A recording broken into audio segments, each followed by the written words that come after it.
Alicerce do Paraíso, volume 3, capítulo 4, Saúde, 4.3, Processo de purificação. A causa das doenças, o pecado e as impurezas. A causa das doenças está nos nódulos de sangue turvo e de pus, que são projeções das nuvens do espírito da pessoa. De onde surgiram essas nuvens? Elas se originaram dos pecados e das impurezas. Há dois tipos de pecados e impurezas: os hereditários, que são a síntese dos pecados e impurezas acumulados pelos seus antepassados, e os gerados nesta vida, que são aqueles acumulados pela própria pessoa. Começarei explicando os do primeiro tipo, que foram gerados pelos antepassados. Nós, que estamos vivos, não somos seres surgidos do nada, sem relação com coisa alguma. Na verdade, somos a síntese de milhares de antepassados e existimos como seres vivos que respiram na extremidade de uma sequência infinita de vida. Numa visão mais ampla, somos, portanto, uma existência individualizada no tempo, como um elo da corrente que une os antepassados com os descendentes. Em sentido restrito, somos uma peça destinada a firmar a ligação entre nossos pais e nossos filhos. Para explicar em profundidade as doenças causadas pelos pecados e impurezas dos antepassados, preciso falar sobre a vida após a morte, isto é, sobre a constituição do mundo espiritual, o que farei resumidamente. Ao deixar este mundo e passar pelo portal da morte, a pessoa tem de despir a roupa, denominada corpo físico. Este pertence ao mundo material e o espírito ao mundo espiritual.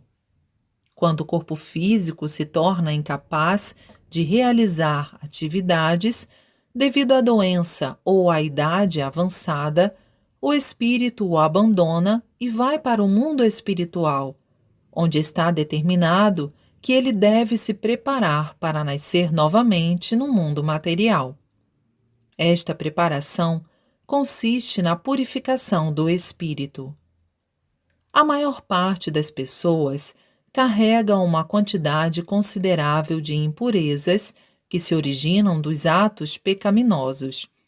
Assim, quando são submetidas ao julgamento do mundo espiritual, feito com absoluta imparcialidade, a maioria acaba caindo no inferno. Ali, os espíritos dessas pessoas vão se elevando gradativamente por meio dos sofrimentos advindos das punições decorrentes de seus pecados. Nessa ocasião, impurezas espirituais, que são os resíduos da purificação dos pecados e das impurezas, fluem contínua e incessantemente para seus descendentes que vivem no mundo material. Como estes são a soma de seus antepassados, os resíduos são compartilhados entre os descendentes, de acordo com um tipo de lei redentora de causa e efeito. Por ser uma lei do Supremo Deus, constituinte de todas as coisas, o ser humano não tem outro recurso senão submeter-se a ela. Esses resíduos espirituais fluem sem cessar para o cérebro e para a coluna vertebral dos descendentes.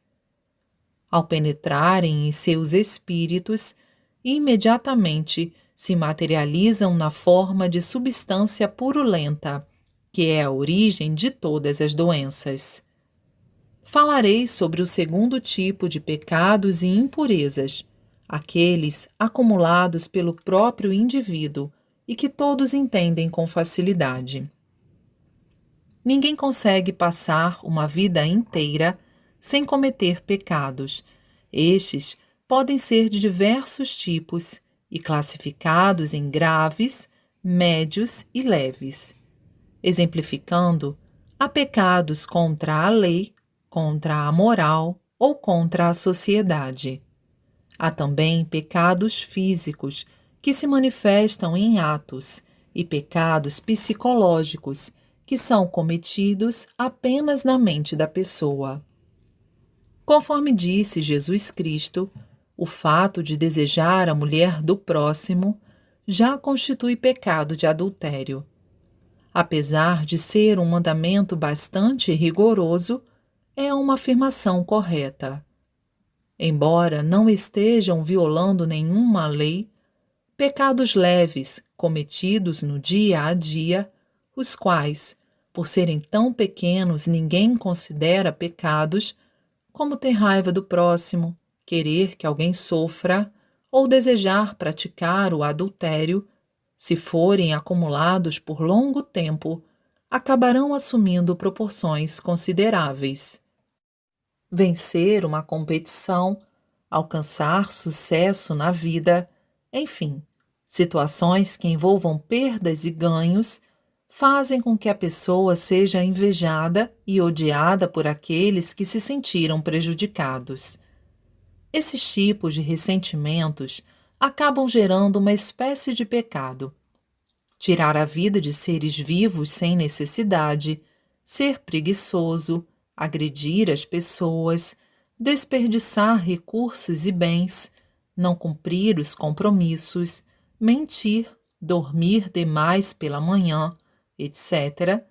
Tudo são pecados que as pessoas acumulam sem saber. Essa infinidade de pecados, mesmo sendo leves, ao longo do tempo, acumulam-se no espírito em forma de nuvens. É comum pensar que os recém-nascidos não possuem pecados, mas não é bem assim.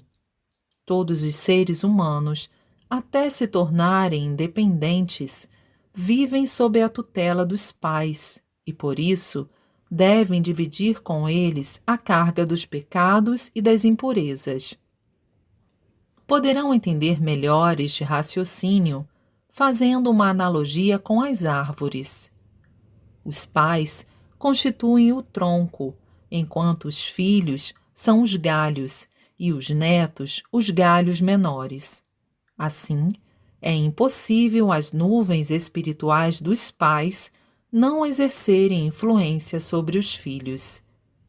Não haverá erro se pensarmos que são três as principais causas das doenças: os pecados e impurezas herdados, os pecados e impurezas gerados nesta vida e as toxinas hereditárias. Em 1936. O que é Binetsu?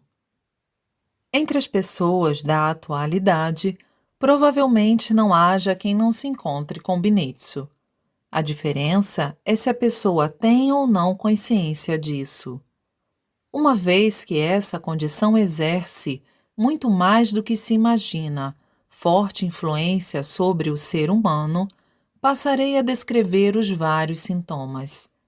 O indivíduo tem dor de cabeça, sente a cabeça pesada, sua capacidade de concentração diminui, torna-se disperso, sua memória enfraquece, não faz nada com afinco, tudo lhe parece difícil, passa o dia com o corpo pesado e, por qualquer motivo, logo quer se deitar. Além disso, quase não tem apetite. Mostra muitas preferências e rejeições em matéria de comida. Prefere alimentos com mais caldo e toma muito líquido. Irrita-se com facilidade, fica depressivo e, como não acha graça em nada, passa a encarar os fatos com pessimismo. A histeria também se encaixa no que estou descrevendo. A pessoa vê tudo de forma negativa, prefere o tempo chuvoso ao tempo bom, contrai resfriado com frequência, fica com o nariz entupido, tem zumbidos, as amígdalas inflamam facilmente, perde o fôlego e sente peso nas pernas ao subir uma ladeira ou quando anda rápido.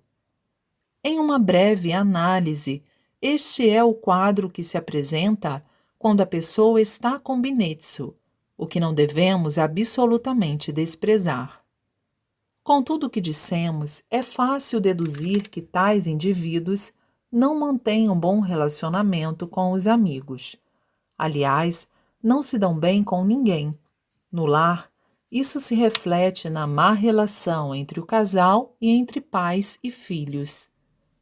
Eles tentam impor seus pontos de vista, agem de maneira egoísta e ainda procuram apresentar razões para sua conduta. Nessa situação, a liberdade de agir é a justificativa mais alegada. Como o ambiente no lar fica insuportável, facilmente ocorrem fatos desagradáveis. Ultimamente, muitos rapazes e moças têm abandonado seus lares e a explicação deve ser a que estamos expondo. Os casos mais trágicos acabam em suicídio de toda a família. Os problemas continuam. No tocante ao convívio social, muitas pessoas procuram justificativas egoístas para suas condutas e, dessa forma, criam desarmonia ao seu redor, deflagram discussões por motivos insignificantes e criam conflitos sem nenhuma necessidade. Tudo isso é causado pelo excesso de egocentrismo. Creio que tal situação ocorre com frequência na política. Mesmo dentro das instituições, em caso de discussão de determinado assunto, há muito falatório, levando-se um tempo enorme para se chegar a um acordo. Parece-me que as pessoas não conseguem perceber a causa desses fatos e, mais ainda, nem têm interesse nisso. As complicações não acabam por aí. Numa sociedade conturbada como a que acabamos de mencionar, as pessoas passam mais por coisas ruins do que por coisas boas e, logicamente, procuram fugir dos aborrecimentos. Então, vem a bebida. Deve ser esta a razão pela qual, por mais que seu preço suba, o consumo não diminui. Além disso, na ânsia de fugir dos sofrimentos, as pessoas acabam procurando diversões que lhes proporcionem fortes estímulos. Os jovens procuram cabarés, discotecas, casas de jogos e outros locais suspeitos. Os indivíduos de mais idade, desde que tenham algumas posses, procuram refúgio em amantes ou em bordéis. Assim é que no mundo atual proliferam diversões não saudáveis. Se a origem de um quadro tão sombrio, conforme dissemos, é o binetsu, que as pessoas normalmente apresentam, não há nada mais temível que esse estado. No entanto, não é só isso. Quando a pessoa está dessa maneira e se submete ao exame de saúde, os médicos acham que é o início da tuberculose, o que complica a situação. Diante do diagnóstico, ela passa a fazer repouso absoluto e a se submeter a vários tratamentos médicos. O resultado é que a maioria, depois de sofrer por anos seguidos, acaba partindo para o outro mundo. Certamente, é difícil encontrar uma entre 100 pessoas que, felizmente, se restabeleça e volte ao trabalho como fazia antes. Consequentemente, visto de qualquer ângulo, é evidente que devemos ter um organismo livre do binetsu. Qual é a causa do binetsu? São as toxinas medicamentosas, as quais se encontram solidificadas em vários pontos do corpo, determinando um processo brando de purificação. Para eliminá-la de verdade, não há absolutamente nada a não ser o jorei. À medida que aumenta o número de fiéis da nossa religião, tende a desaparecer o quadro sombrio que descrevemos, não havendo, portanto, a menor dúvida de que surgirá uma sociedade extremamente agradável de se viver. Este é justamente o panorama do paraíso terrestre. Em 5 de setembro de 1951. A purificação que promove o equilíbrio. Existe um ponto ao qual gostaria que os praticantes do Jorei prestassem bastante atenção. Refiro-me à ocorrência da purificação para promover o equilíbrio. Suponhamos que a pessoa esteja sentindo dor no braço direito. Quando a dor nesse braço melhora, o braço esquerdo começa a doer. Parece então que a dor se deslocou, mas isso é o que se chama purificação que promove o equilíbrio. Uma vez que as toxinas do braço direito foram purificadas e eliminadas, e havendo toxinas no esquerdo, ocorre aí a purificação natural. Evidentemente, tal fato não se limita ao braço. Seja no abdômen ou nas costas, não existe deslocamento da dor. Trata-se tão somente de purificação que promove o equilíbrio. Também pode acontecer o seguinte: por exemplo, quando uma pessoa tem tosse, quanto mais Jorei lhe ministramos, mais a tosse se intensifica. Isso ocorre por estarmos ministrando no local errado. A razão disso está na existência de toxinas solidificadas em vários locais do corpo. Neste caso, quanto mais Jorei ministramos em um só local, maior será a purificação proporcional das toxinas solidificadas nos demais pontos, e por esse motivo ocorre a intensificação da tosse. Portanto, devemos perceber rapidamente que estamos ministrando Jorei em local errado e procurar ministrá-lo em outros pontos afetados pela doença. Com isso, conseguiremos encontrar o ponto vital e, ao ministrarmos Jorei aí, a tosse diminui imediatamente. Existe uma situação à qual se deve estar atento, pois há uma só exceção, a que se refere às dores abdominais. A causa é o encosto de espírito de serpente. Nesse caso, a pessoa sente dores intensas em determinada parte da barriga. Ao ministrarmos Jorei, a serpente começa a fugir. Então, devemos continuar ministrando pacientemente, indo atrás dela. A dor vai cedendo gradativamente até desaparecer. Todavia, esse tipo de dor costuma voltar depois de 1 ou 2 dias. Ministrando Jorei na forma descrita, a dor vai diminuindo e, por fim, sobrevém a cura completa. Essa purificação que promove o equilíbrio é uma característica peculiar do Jorei. Isso porque os demais métodos não possuem poder para curar doenças, e neles não há como ocorrer esse tipo de purificação. Em 22 de abril de 1950. A doença e as características do ser humano.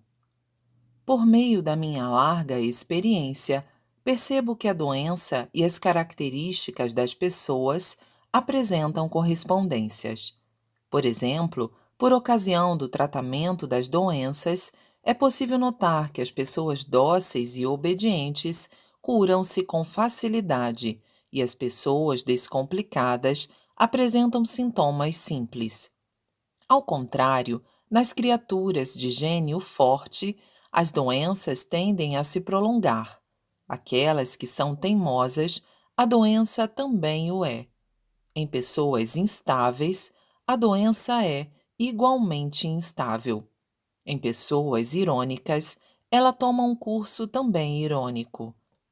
Ao cuidar de algum doente, deve-se ter em mente que a melhoria das características consideradas negativas dessa pessoa influenciará positivamente sobre a doença. Assim sendo, o melhor é que ela se torne dócil e obediente em todos os aspectos. 1936. A advertência dos antepassados. Os antepassados desejam a felicidade de seus descendentes e a prosperidade de sua linhagem familiar. Por conseguinte, não negligenciam sua guarda um instante sequer, para que não cometam erros e pecados ou para que não trilhem o caminho do mal. Se um descendente, seduzido pelo demônio, pratica más ações, seus antepassados provocam, por exemplo, acidentes, doenças, etc., não só como advertência, mas também para a purificação dos pecados cometidos.